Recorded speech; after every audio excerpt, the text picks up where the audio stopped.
so this is going to be the first test of the bag inflation. I've only got one motor on it, and I've got Wes sitting in here for some ballast just to see if it works out. That's just one motor. Yeah, that's just with one of them. I like it. I think we're in business. Motion on motion, sir. So, yeah, I've got another one of these to put up front. And, yeah, we're going to get to it. So if you guys are new to flight test or new to this project, we've been working about 2 months on this hovercraft. We basically started with designing the hovercraft, later on decided to turn it from a stock hovercraft into a Star Wars land speeder, and then ultimately, we are where we are now. And that brings us up to this point here where we've learned so much about how power works differently from airplanes into hovercrafts, and we had a lot of great community engagement along the way helping us through these problems. Today, we're finally able to take this outside into the open and test it for the first time under an RC link. And we are truly grateful because without this amazing community to help us get through our problems and learn more, and also sponsors like Diamondback, these kind of things just simply wouldn't be possible. Now we're closing on getting this outside. Dave is finishing off our battery and electronic circuit to be able to ultimately power this. And then we finally get to take this out the doors for the first time. So basically we had this idea. These are LifePo batteries, which are slightly lower voltage per cell, but they're also 75,000 milliamp. So if I can get these batteries to work with our battery management systems from the leaf blower motors, this could be our answer, and it'll give us tons of runtime. So I'm trying to make up 2 battery packs to see if it'll work, and we'll see what happens.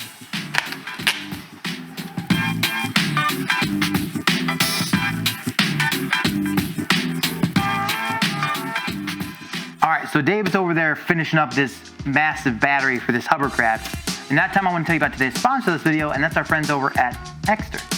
They essentially make wallets, bags, and accessories out of sustainable materials to make sure that you get the best out of your everyday life. So obviously they have the wallet, which is super slim. It's about half the size of a conventional wallet, but also still carries up to 12 cards at the same time. Along with that, you've got a cash strap on the front here, as well as their signature trigger mechanism, which allows you to showcase all of your cards at the same time with the click of a button. Another thing that we really like about the company is that they actually use environmentally friendly materials, such as vegan Italian leather, as well as space-grade aluminum. And as I mentioned before, they're the first company to make a trackable wallet. It's really cool. They have this solar-powered tracking device. 2 hours in the sun of this little guy equals 3 months of charge. All right, so probably the coolest thing about this is that you can actually go down in the link in the description below. You can use code FLIGHTTEST to get up to 25% off on an amazing wallet, a bag, or an accessory. So make sure you check out the link in the description below to grab yourself an awesome wallet or bag or accessory. And now I gotta go check out and see what Dave's got going on here and see if he's finished his battery. All right, so we're up here at Pilot Institute right now, and I had to make a bunch of bus bars for our batteries for the hovercraft. And to do so, rather than just buy them because they're kind of pricey, I decided to just get some sheet metal, and I'm drilling and cutting a bunch of holes and making them ourselves. It saves a little bit of money and it's more practical. This has been a very long road. Well, not without lack of awesomeness, man. This is incredible. All right, yeah, it looks kind of, I don't know the right words to put it, cluttered. Oh, elegant. Elegant. Yeah. I guess. Did you 3D print? Did you 3D print the battery holder? Yeah, the battery printer or the battery holders are 3D printed, and unfortunately we had to use the battery management systems out of the leaf blower batteries just so it would communicate with the ESCs and the motors. Okay. So to do that, I had to put them back on, but these battery packs are bigger now, and I had to make them so they were chargeable still. So this is our power going out to our leaf blowers, and just to use for power. And these 2 are for our charger. This one's the main power for charging. And then we have the signal wire coming through this guy. Now, hopefully I get enough time. I want to make some boxes just to kind of encapsulate it, make it look nicer. And that way we don't have a bunch of wires. You got a pretty sick new 3D printer over there, so I'm sure that'll be fun to play with. Yeah. Man, that's incredible. So what's the capacity of each one? Oh, what are those? 4 amps, I believe it is. 4 amp hours? Yeah, 4 amp hours. That's 40,000 milliamp, if I'm not mistaken, right? So each one of these is 40,000? Yes. And you have 2, so... Well, we have 2 per motor. Yeah, blower motor. But these are in series, not in parallel. Correct. Cool. Yeah, they're in series. So they're like roughly 48 volts. Wow. So a lot of times we talk about series and parallels, and if you guys don't know, whenever you parallel two batteries together, you're keeping the voltage the same, but you're adding capacity. So if I took two 2200 milliamp 3-cell batteries that you'd have for normal airplanes, I parallel them, I would have 4400 milliamp 3-cell. If I did it in series, then I would have 2200 milliamp, but it would multiply the voltage. So then I would have a 6-cell. So that's kind of how you can work with it, and this is actually a combination of both. This is like 3S, 3P kind of stuff, right? Yeah. Like this is a 6S, but it's 4P. Yes. So it has 4 batteries in each cell, and then those cells are run together in series. It's amazing what you can do to get higher volume or higher voltage, but then also add capacity at the same time. And just gotta be really careful about how you wired it and check your continuity. Yeah. This is dangerous stuff because if you do cross stuff, these batteries are like little tiny bombs, basically. They'll run away. Yeah, they'll do some bad things. So if you guys do ever do this at home, make sure you do a lot of research and be very careful. Yeah. Check with a voltmeter too before you weld things together. Yeah. And I mean, I've never messed with the spot welder before. It's a great little tool to have. Yeah. Everything that you're seeing here is really cool because these batteries you can get from Amazon, the spot welder you can get from Amazon, even the leaf blowers are from Amazon. So we're really not like going exotic on what we have. We're just ordering a lot of stuff from the different Amazon links and making really complicated, cool stuff. Great work, man. All right, I'm going to get back to it. I got 2 more to finish up, and then we're on to the big guy.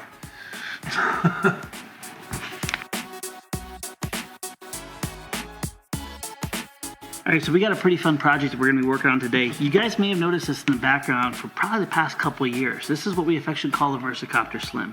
Now, this was actually designed by our good friend Andrew Slew, who's doing great things in the aviation community as we speak right now. But we want to bring this over the finish line. We want to bring this reality, and we also want to bring the Versicopter back. So there are a couple main things I really wanted to change on this because, frankly, the front end here is just a little bit too complicated, and overall, the quad is a little bit bigger than I'd like to see it. It was more of a 280 size instead of a 250 size. I want to get the weight down, but I also want to keep the functionality as best as it can be. What I did is I made some subtle changes, and I ordered my boards from PCBWay, and they actually just arrived today. One really cool thing is if you have an idea of something that you want to have milled out of carbon fiber, aluminum, even 3D printing, or design something for a PCB board, PCBWay has solutions for you, and you can prototype very quickly, and the cuts are amazing. Now, if you guys have an awesome idea of something that you want to create yourselves, check down the link below for PCBWay.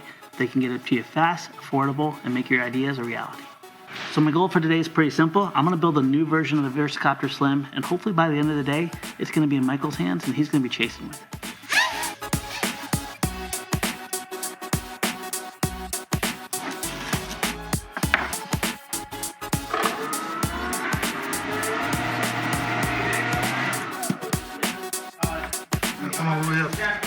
I'm going to have to sit in here to do this because I can't reach both sides. Ready? Take this.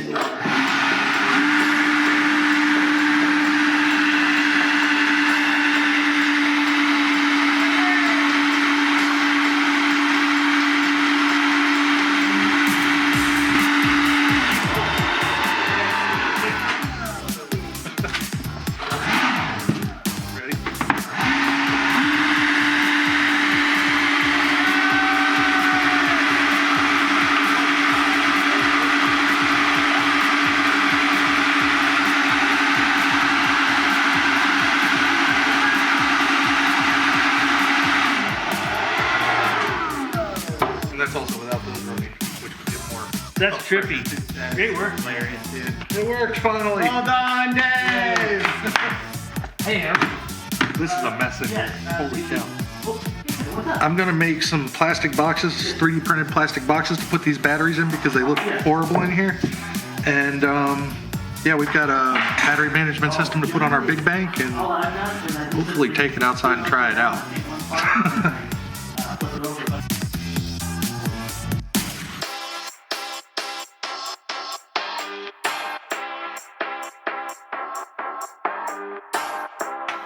All right, so it's first thing in the morning. Just got these off the printers. And basically, it's just a nice little battery box. Hopefully it keeps the stuff nice and protected. I didn't like the way the circuit boards and wiring and everything was sticking out, so designed this. It's got plenty of ventilation. Perfect. Just need to put some screws in it and we're all set. Now, it might be a little intimidating to make this stuff at home, but Fusion 360 has free downloadable software, and you can do this at home with a little bit of practice and maybe some YouTube videos. So check it out and good luck.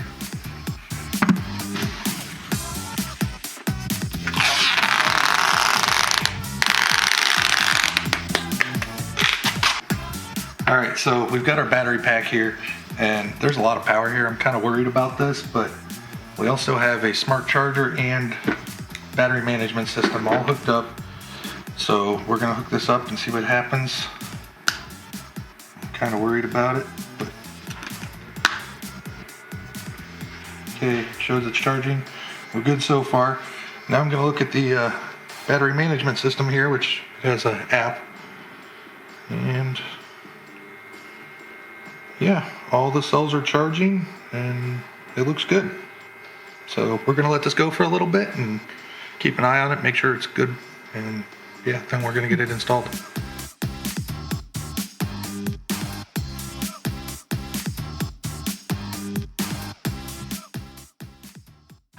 All right, so there's been a big question on how we're getting this thing outside, and basically the only way it's gonna fit is if we stand it up on end and snake it down through our hallway and out through our double doors and then down the ramp. But it weighs almost 200 pounds, so we're not going to carry it.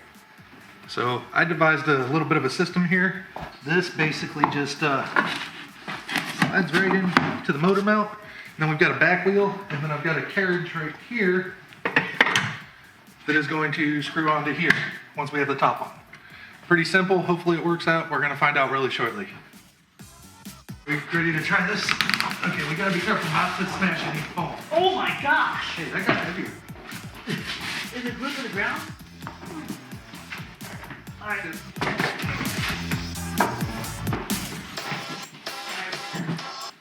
Gonna want to tip this way. Yeah. Dude, that's terrifying. It is terrifying. It's working.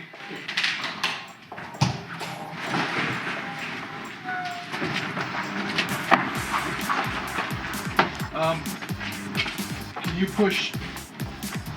Yeah, that thing. Oh, there we go. Okay. All right, hold on. I found where the step ends.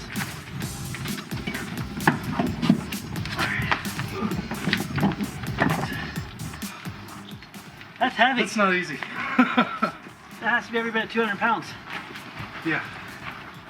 More than that. One thing about flight tests, we don't build light. Unless it's fun board airplanes.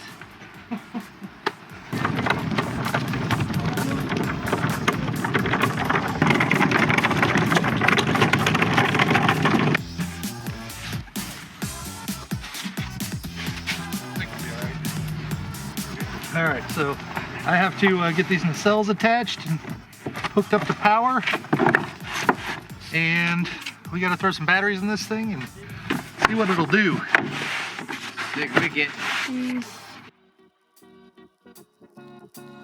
All right, so we got to turn the remote on. Yes. There we go. Mike, unfortunately right now we don't have the switches, so you get to climb underneath the dash in there and hook up some wires. And it's gonna kick on as soon as you do that. So do we want to do that last, or do we have to do it first? Oh, well, yeah, we can do it last. It'd probably be better, you're right. So now we just need to plug in all the 6S batteries. Oh, They say something's gonna happen. We just have no idea what that something might be. my rates are all the way at the very far. I'm optimistic because of the sheer amount of power that this thing has. There's 4 motors in the main cavity here, plus 2 motors on the outside nacelles. So we currently have 6 motors powering something and all the things. Even if the bag doesn't work as it planned, it's going to go upwards and it's gonna float off the ground. What it does after that point, nobody knows, but I'm excited to see. The 6 up. Oh. Yep. Yeah, we're good. All right, yep. Go for it, Mikey.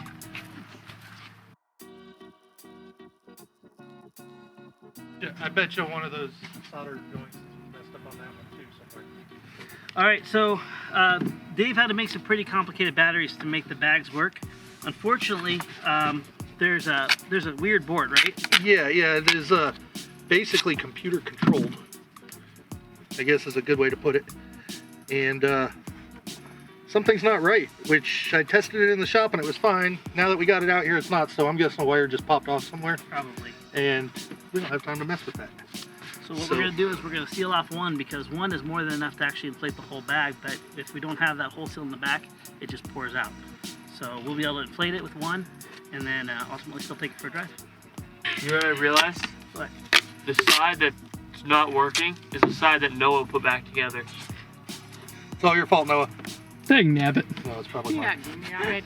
So Dave, what do you think the game plan should be? Should we go out and just try to hook a little left and do a full circle? Yeah, I think And that'll then work. maybe we'll just work this back and forth? Whoops. What? Why me? Dude, that's why. Hey, it's lifted great.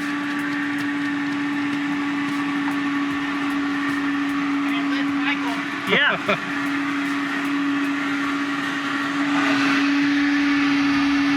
This is your, yep, this is your bag. Oh boy. All right, we ready for this? All right, here we go. All right, here we go. I'm just gonna try to figure out exactly where it needs to be sitting. Oh, that's not even halfway. Are you serious? Yeah! How's your control? It doesn't steer the greatest. So slow. Look at that! Do we need a little bit more power? I love the fact that you're going right towards the river. Yeah, I'm scared. Look at that go! All right, here it is. Holy cow. That's pretty You can impressive. feel the power. Yeah, and you don't have much throttle in it at all. Let's see if you can hook it left. Oh, I got high-sided. Uh-oh, I got you. I got you.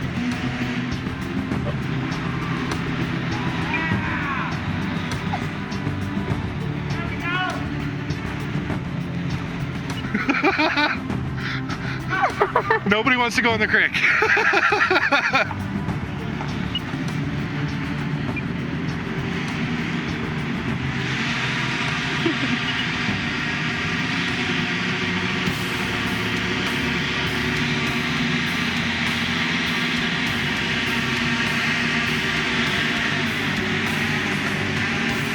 The wind's pushing it all over the place.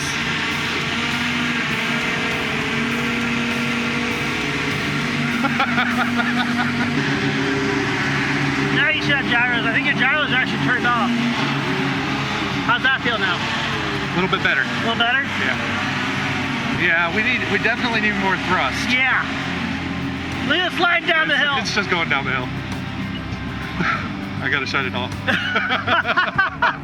Holy cow, it works! It's amazing. I mean, there's just a few things we gotta change, nothing major. The lack of thrust is definitely an issue. Like, I think it can lift us. As a matter of fact, Stefan, what do you say? Put the bag on, let me push it up. Let's put Stefan in there, and we'll drive it up here. Yeah. And we'll see if we can go downhill with him. Yeah, definitely. Okay. Yeah.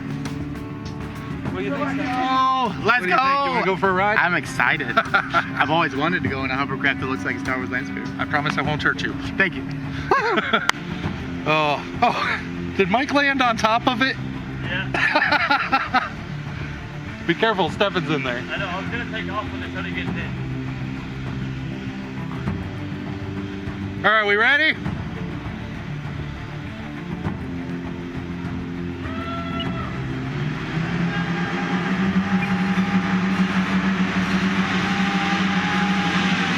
Ah!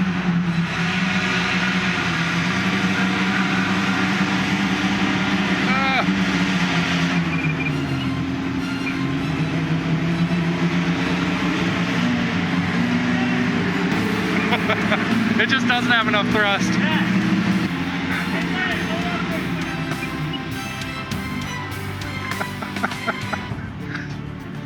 Okay, I'm just gonna come out and say this is the craziest thing I've ever piloted. Definitely the craziest thing I've ever piloted. So the hovering power is real. Like, Yeah. It has no issues there. And we're only using one of the leaf blowers. It's just lacking when it comes to forward thrust. Right. So we got some pretty cool solutions. I think we're going to fix all that. Plus, we're only working off 2 motors We actually got 3. So yeah, let's get things packed up here and get back inside. Deal. Alrighty guys, this was a lot of fun and we learned a lot. It is awesome to finally bring the land speeder out, but it definitely does not have the speed we want. We need to add that extra motor. Yeah, definitely. And we have a whole lot of wiring and stuff to do still too. While Dave's working on the wiring, I'm gonna also start on the interior. As you saw, we were using radio control for this. We don't wanna be doing that in real life. We want controls. So Dave's gonna be working on controls. I'm gonna be working on the interior. That way, next time we drive this thing, it'll be for real. All right, we're gonna get this thing back inside. We'll see you next time. Is that good? The awkward giggle and pause is great. That was real. That was real.